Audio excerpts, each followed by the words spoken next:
Hello everyone, it's Elizabeth again, and today we're going to be talking about a topic near and dear to my heart, my obsession with the Aizu domain, which was an actual domain during the Tokugawa era in Japan, which fell towards the rise of the Meiji Restoration. So most people are familiar with Shogun, Ronin, Rurouni Kenshin, that entire clash of cultures, because we view things from a very Eurocentric and American perspective.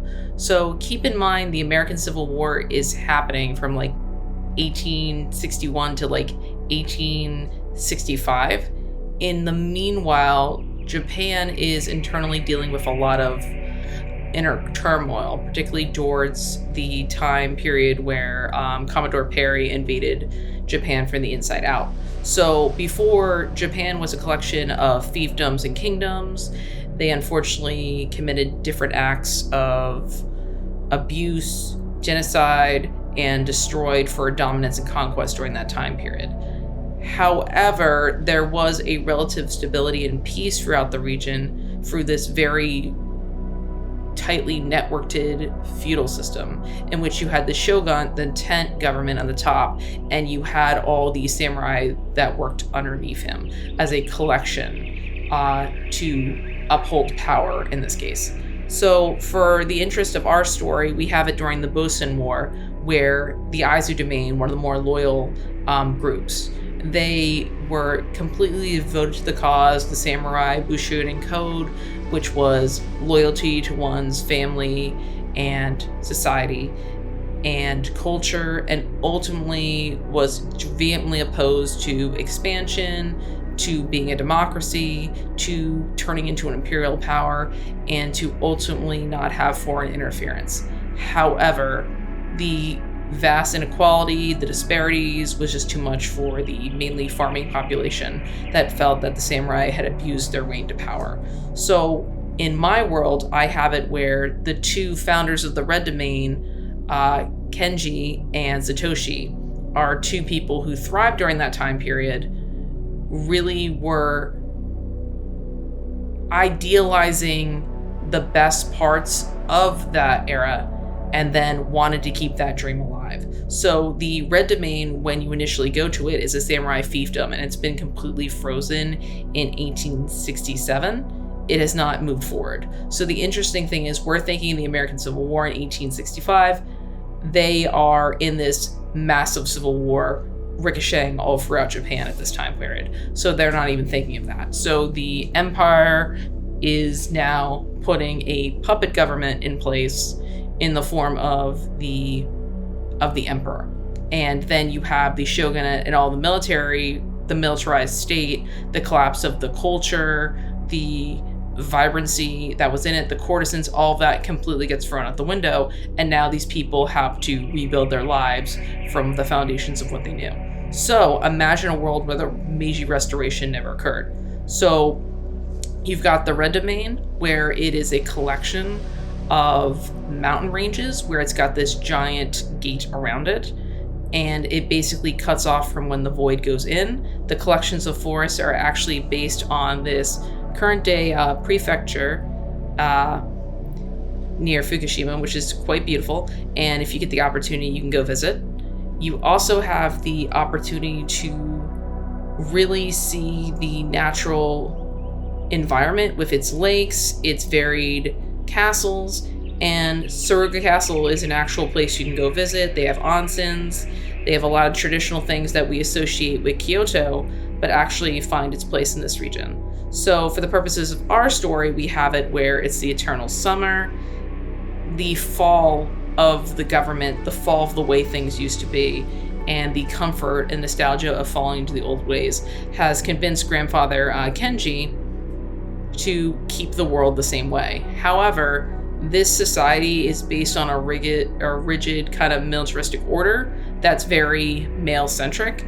It also is very anti-female. So as a result, no women are thought of or incorporated into the system. So as a result, you have a system that favors militarized men, treats women as an afterthought or not at all. So it's very sexist, misogynistic. So there's really no power or way to have influence in it. And as a result, the land is dying. So you have these massive rice fields, you've got these beautiful tracks and hills and valleys and rivers, and unfortunately it's suffering from a drought and a heat wave that will not end. So when you go into it, the sky is a physical manifestation of the place. So when you're in the void and someone has a vision or a dream of a world in which people align, that manifests into a physical place, it becomes a domain. So the domain becomes a tangible place, and people who have that collective vision get summoned over to that region. So a lot of the samurais, they felt that their ideal place was a world where the Meiji Restoration didn't happen, where they got to continue where they left off. So as a result, a lot of them live in peace, a lot of them age up to 100, they govern and keep amongst themselves. They're perfectly content living that way. However, if you have a place that's frozen in time, there's no growth. So when you have it where people's needs aren't being met, when all the money is put into the military, where you're denying people accessibility to healthcare, food, education, the expansion of families, the land itself starts dying to reflect that the will of the people has not been respected or has not been brought to fruition. So as a result, Kenji gets Miriam and Eagle to recruit Theo and then later Aurora, and upon them coming into the land, integrating it and changing its policies and making it more inclusive to factor in women, to factor in children, to factor in the unborn and have them built in as the new citizenry, the land starts healing. The sun, which was really oppressive before and really hot, red, and causing this drought kind of season, has now become this fun summer breeze where it's tropical, it's warm, but it's encouraging and nourishing. The land becomes green, it's lush with plants, and it has all this beautiful fauna in the woods again. You've got it where the gravesite where people's they honor those who have passed in the year of 100, who have grown to 100 because their mental maturity matches with their physical body. So you have a bunch of people, they've been perfectly content, they've been able to move on. People haven't been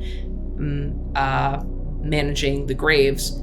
This one, they have it. All the graves are being managed and taken care of because they integrate, one, the new unborn population, which has more compassion for those people and wants to honor them. And two, you have Kiwibunnies that are roaming around like feral little animals doing domestic casts. But that is the mascot animal for another day that I will go into. I also want to mention that there are no animals in the afterlife. They automatically go to heaven. So they automatically go to the third world. So you have Kiwibunnies that are going to be integrated as a animal species.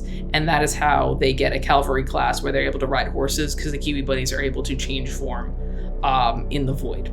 So they have a cool function into it, but it's to say that very similar to the void, the setting impacts character design, the setting impacts character motivations, but it also compels people to be better. So Kenji's appearance to the old ways, he had it where he was very bonded and in love with his partner Satoshi. So a lot of people have it documented that the samurai culture was actually very, our modern term is gay, but basically for them it was very male-centric, in which you had a male partner and your wife was just kind of there as a breeder, and it was like a social obligation. You didn't actually really care about them, and you would just have them there to create children, and you would give all your money and estate to your male lover or your partner, who was basically the person functioning as your husband.